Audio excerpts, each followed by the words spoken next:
Bonjour à tous, je me présente, je suis Mathieu Perrin, Senior VP Europe pour Potentiate. Merci beaucoup d'être présent. Vous pouvez voir l'agenda prévu aujourd'hui. Comme vous le voyez, nous aurons une session de questions-réponses à la fin. Alors, avant de parler du futur des Inside Communautés, nous voulions vous faire une petite rétrospective pour se remémorer les différentes étapes et les évolutions avant leur existence et ce qui a conduit à leur genèse. La première étape, c'est l'apparition à la fin des années 90 des études online qualitatives et quantitatives qui rapidement a été suivi de la mise en place d'Access Panel qui ont vite généré des questions et certaines interrogations sur, entre autres, la qualité des données. Autrement dit, qui sont les personnes panélisées, d'où viennent-elles, quels sont exactement leurs profils. Sur ce point, les communautés permettent de donner des réponses rassurantes car elles sont construites dans un but précis, pour une marque précise, avec un recrutement approprié et avec un profiling précis des personnes qu'on connaît, qu'on sollicite régulièrement, que l'on comprend et qui sont impliquées vis-à-vis de la marque ou de la thématique qui permettent de mener des études de meilleure qualité. Puis certaines organisations ont progressivement ressenti le besoin d'utiliser leurs propres ressources pour entrer en contact avec leur public stratégique et ont ainsi mis en place des outils standardisés pour permettre d'interroger les personnes qui les intéressaient et de répondre, de dialoguer avec elles en direct au travers de dispositifs quantitatifs ou qualitatifs. Une autre tendance au cours des 20 dernières années, c'est qu'il y a une vraie évolution au sein de nombreuses entreprises d'une stratégie centrée produit vers une stratégie centrée client, les communautés s'inscrivant complètement dans cette stratégie centrée client. Le besoin de rapidité s'est aussi accru avec les années. Les études online en général ont permis de mener des études plus rapidement et les communautés ont renforcé cette tendance, permettant d'avoir des résultats en quelques heures et de faire preuve d'une véritable agilité. Alors, les organisations n'ont pas le monopole des bonnes idées et la co-création avec les consommateurs apporte une véritable valeur ajoutée dans les process d'innovation, ce qui se fait aussi très facilement et très efficacement au sein des inside communautés. Enfin, vient le sujet des budgets, des coûts. Les entreprises qui ont des communautés ont des retours sur investissement bien meilleurs sur les dispositifs études, mais arrivent aussi à créer beaucoup plus de valeur pour leur activité que celles qui ne mènent que des études ad hoc. Tous ces facteurs, tous ces points sont pris en compte dans notre vision de l'évolution et du futur des inside communautés. Alors, où en sommes-nous aujourd'hui? Les communautés sont utilisées dans de nombreux secteurs pour interroger de nombreuses cibles, pour traiter de nombreux sujets. D'après le Grid Report, c'est la méthodologie d'étude qui s'est le plus développée au cours des 20 dernières années. Les meilleures communautés, celles qui marchent le mieux, proposent à la fois des études qualitatives et quantitatives. Elles ont des membres très engagés. Elles font le lien avec d'autres types de données. Elles permettent à l'entreprise d'être connectée et elles permettent vraiment à tous les acteurs de l'entreprise de participer à ce projet. Il y a une cadence d'utilisation élevée avec de nombreux projets et le retour sur investissement peut être mesuré pour l'entreprise. Alors tout cela, ce sont des best practices, mais en réalité, très peu d'organisations les mettent tout en œuvre. On se rend compte en effet que toutes ces cases ne sont pas systématiquement cochées, loin de là. Donc il y a un besoin de changement et pour cela, il faut faciliter les approches agiles d'une part, la démocratisation des données au sein de l'entreprise, s'assurer que le retour sur investissement du projet est démontré. Il y a une véritable explosion des plateformes technologiques de nombreuses plateformes SaaS, des outils technologiques variés, et il faut simplement s'assurer qu'on les utilise de la bonne façon. De plus, il y a cette évolution majeure vers les approches human-centric, centrées sur l'humain. Et ce qu'on doit faire maintenant, c'est faire en sorte que toutes ces best practices deviennent la norme afin d'élever le niveau général. C'est pourquoi nous avons écrit un manifeste pour le changement en 10 points que Amélie va nous détailler maintenant. Merci Mathieu. Donc, pour commencer, le premier point, et tu viens de le mentionner, c'est vraiment être human-centric. Et il faut avoir une approche human-centric, arrêter de penser aux personnes en tant que clients, acheteurs, électeurs, auditeurs, qui n'existent finalement que quand ils interagissent avec les marques. Il faut vraiment penser aux personnes dans leur globalité, s'intéresser à ce qu'elles pensent, savoir de quoi elles ont besoin et comprendre où est-ce que finalement les marques se situent dans leur environnement. Et donc, comme le dit si bien Stan de chez Unilever, il faut se concentrer sur l'humain. Deuxième point particulièrement important, la confiance. De nos jours, on est entouré de fake news, de scandales. On voit de plus en plus de techniques comme le nudging. Il est donc essentiel d'établir et de maintenir, puis d'accroître la confiance. Et les communautés se basent justement sur cette confiance et elles doivent permettre d'augmenter la confiance entre les entreprises et leurs clients, utilisateurs ou membres. Et elle va s'exprimer, entre autres, par la récompense juste des membres, le partage d'informations intéressantes et utiles, et l'attention sincère que vous portez à la communauté. Un autre aspect de cette confiance se place autour des commanditaires internes, des personnes qui vont utiliser les insights. Ces interlocuteurs doivent être convaincus que les informations utilisées sont fiables et elles doivent savoir que les insights qui sont générés proviennent de vraies personnes qui ont contribué de manière authentique, ce qui peut être des fois moins évident avec les panels traditionnels. Troisième point, les communautés d'intérêt. Donc, je ne sais pas si vous êtes familier avec cette notion, mais une communauté d'intérêt, c'est un groupe composé d'individus qui partagent une identité, des expériences ou des préoccupations. Il existe différentes communautés d'intérêt qui peuvent être autour d'une activité, une passion, un problème de santé ou une zone géographique. Et dans votre communauté, en tout cas, il faut un intérêt commun entre vos membres, qui sont la plupart du temps vos clients ou vos utilisateurs, ainsi qu'entre vos membres et votre entreprise. Donc, être membre d'une communauté est une démarche dont on veut tirer quelque chose. Et il faut un échange entre vous et vos membres.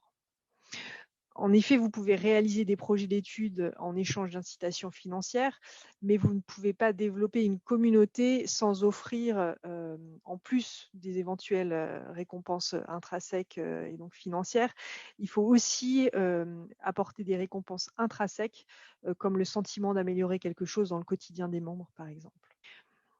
Quatrième point clé, la longitudinalité. Les communautés se basent sur des relations qui elles-mêmes sont construites dans le temps.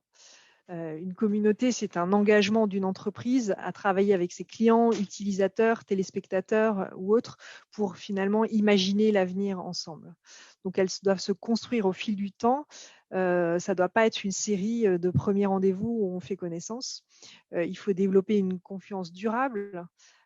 Et ça ne peut se faire que par une approche longitudinale dans laquelle tout ce que vous ont dit les membres dans le passé est pris en compte aujourd'hui. Les communautés à court terme ou éphémères ou pop-up community ont bien sûr leur place dans les études, mais plus en tant que solution tactique pour répondre à un besoin spécifique. Et ces communautés court terme ne doivent absolument pas être confondues avec les communautés d'intérêt. Autre point primordial, la démocratisation. On en a parlé également plus tôt, mais le besoin d'insight est un besoin de plus en plus répandu au sein des entreprises. Ce besoin n'est pas limité aux services études et insights. Et on observe que d'ailleurs, ces demandes d'insight émanent de plus en plus de départements différents. Et on voit un besoin croissant par rapport à cette démocratisation des insights. De nombreuses équipes, parfois décentralisées, doivent être capables de mener et d'utiliser les études. Et donc, c'est un des rôles des communautés, fournir des insights démocratisés de manière à éviter les mauvaises utilisations et à contribuer à la réalisation efficace des études. Et ça, c'est rendu possible par la création de process qui permettent au plus grand nombre de personnes dans l'entreprise d'accéder et de pouvoir bénéficier d'insights pour les aider dans leur prise de décision. L'agilité, c'est un sujet dont on entend beaucoup parler en ce moment, qui passe par 2 éléments clés, l'itératif et l'intégration. Donc itératif, cela peut se résumer à moins détaillé plus souvent, ou encore, à des approches où on va développer, tester, apprendre. Alors qu'intégrer signifie que les différentes équipes, de différents univers travaillent ensemble dans des conditions qui sont définies, non pas par, leur intitulé de poste, qui parfois même est obsolète, mais vraiment par le projet, en lui-même. Donc les équipes vont avoir, elles, la communauté qui va être finalement une passerelle entre elles et puis les commanditaires et les clients, entre elles et les spécialistes externes, ou entre ces équipes et les responsables Insight. Enfin, pour que les études soient agiles, les communautés doivent pouvoir être mises en œuvre de manière fiable et efficace en termes de coûts. Et donc, faire de l'agilité est une priorité clé. Les études qu'on appelle T-shaped ou en forme de T. Donc, c'est une notion qui est assez simple à comprendre et qui vient du fait que les études doivent avoir à la fois une dimension large, donc en touchant par exemple les utilisateurs d'un produit ou service spécifique, et en même temps une dimension de profondeur. Elles doivent permettre des insights qui vont au-delà de ce qui est évident. Et les communautés nous permettent d'avoir cette notion de profondeur, de comprendre les motivations, d'avoir des réactions face à des nouvelles innovations, par exemple. Alors que pour avoir la largeur des insights, ces communautés doivent être intégrées à des programmes tels que l'expérience client, des tracking de marque, de l'écoute sur les réseaux sociaux ou encore des données transactionnelles. Et donc, c'est cette combinaison qu'on va appeler les études T-shape. Donc, la communauté, finalement, est la barre verticale du T, la profondeur, pardon, alors que les autres outils sont la barre transversale du T, la largeur. Un ROI clair. Donc, les insights et les études doivent prouver leur contribution en matière de ROI, alors que les communautés peuvent et doivent démontrer leur ROI. Le premier niveau de ROI correspond sans doute à ce qu'aurait coûté une quantité comparable d'études classiques versus des études menées sur communauté. Et en général, on observe que les communautés permettent de faire au moins 3 fois plus d'études pour le même investissement. Néanmoins, le vrai ROI doit être vraiment lié aux résultats et s'appuyer sur la fixation d'objectifs, la mesure de résultats et la réalisation d'évaluations à l'issue du projet. C'est vraiment une dimension qui doit être intégrée dans votre projet de communauté. Intégrer. Il n'existe pas de solution ou d'approche unique pour résoudre tous les problèmes. Les entreprises ont évidemment des besoins multiples et pour y répondre, elles doivent relier les différents volets de données. Donc, les études T-shape dont on vient parler en sont un bon exemple.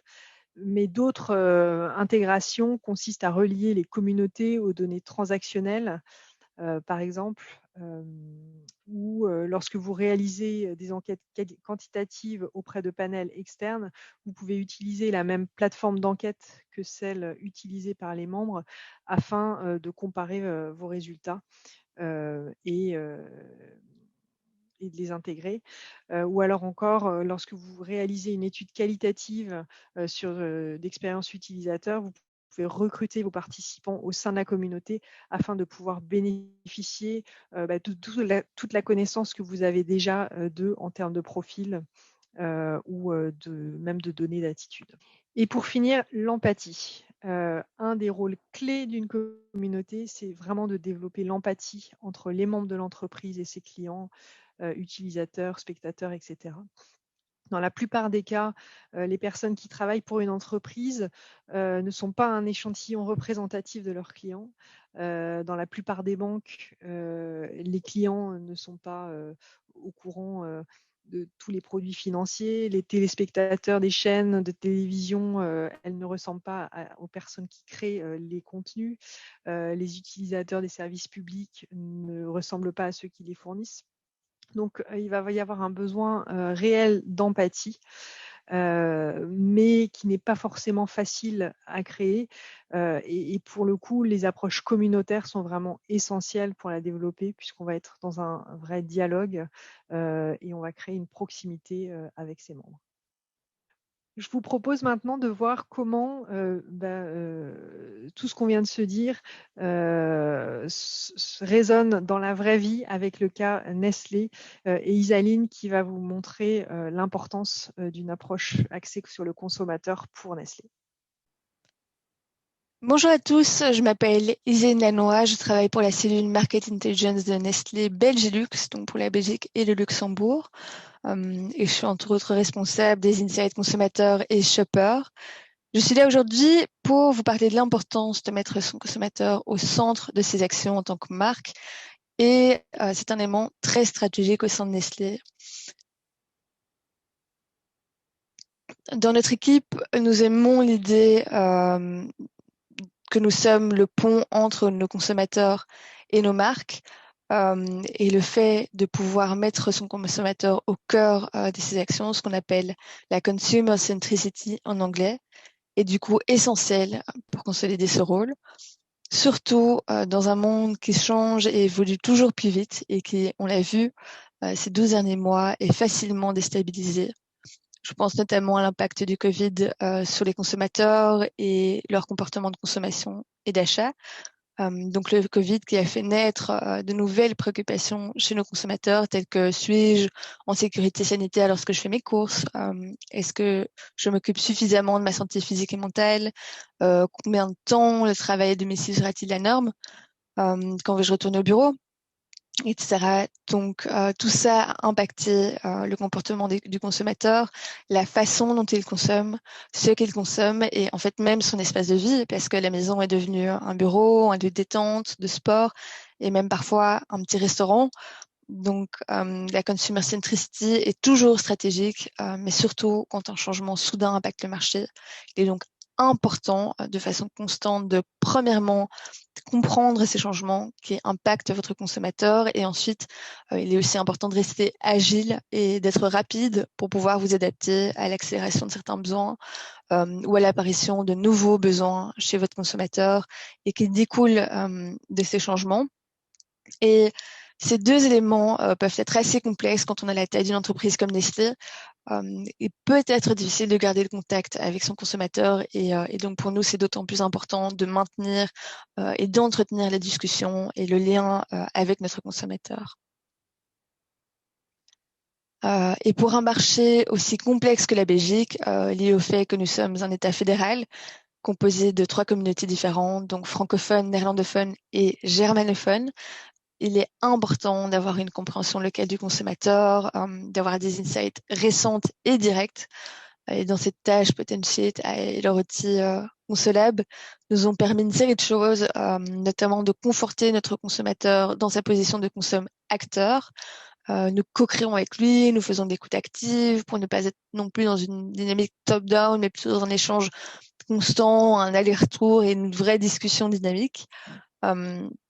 Et Consolab nous permet aussi de développer des solutions qui répondent directement à des besoins très spécifiques de nos consommateurs. Et enfin, troisième chose qui découle naturellement des autres, grâce aux possibilités de Consolab, nous pouvons créer de la valeur autour de nos produits et ainsi mieux faire face à des produits de marque de distributeurs qui, eux, se concentrent principalement sur une stratégie de prix. Nous avons développé pour ça des modèles d'études qui nous permettent aujourd'hui de mieux nous adapter aux tendances en étudiant un instant T ou une évolution. Donc d'une part, les études one-shot qui nous permettent de répondre à une problématique spécifique Nous en avons fait plusieurs pour notre département confiserie cette année, ou alors aussi pour Garden Gourmet, notre marque végétarienne, pour un peu mieux comprendre le marché végétarien en Belgique. Et puis, il y a les mesures évolutives, elles, qui nous permettent forcément de mesurer une évolution.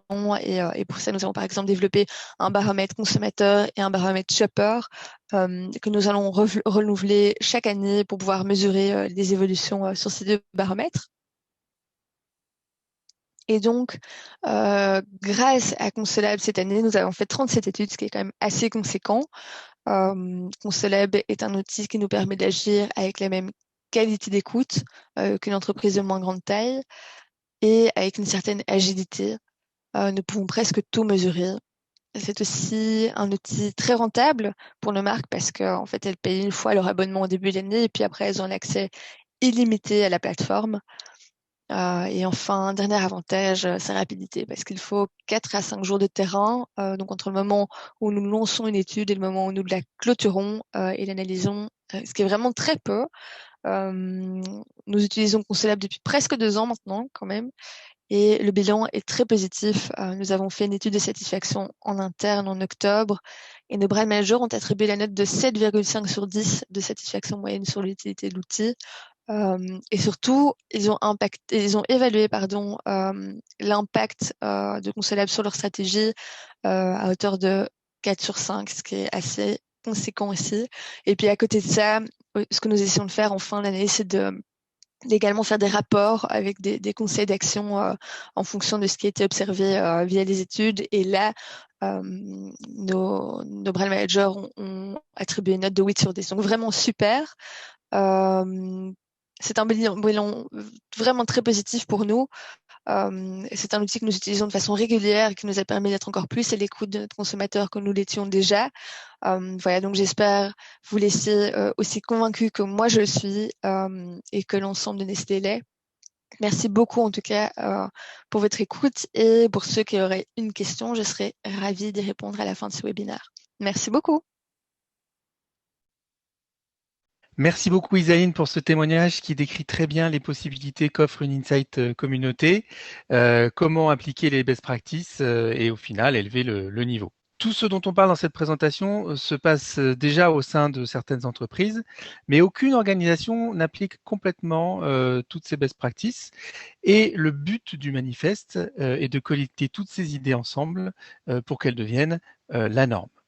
Pour résumer, à l'avenir, les aspects human-centric sont vraiment un objectif clé pour votre organisation tout entière.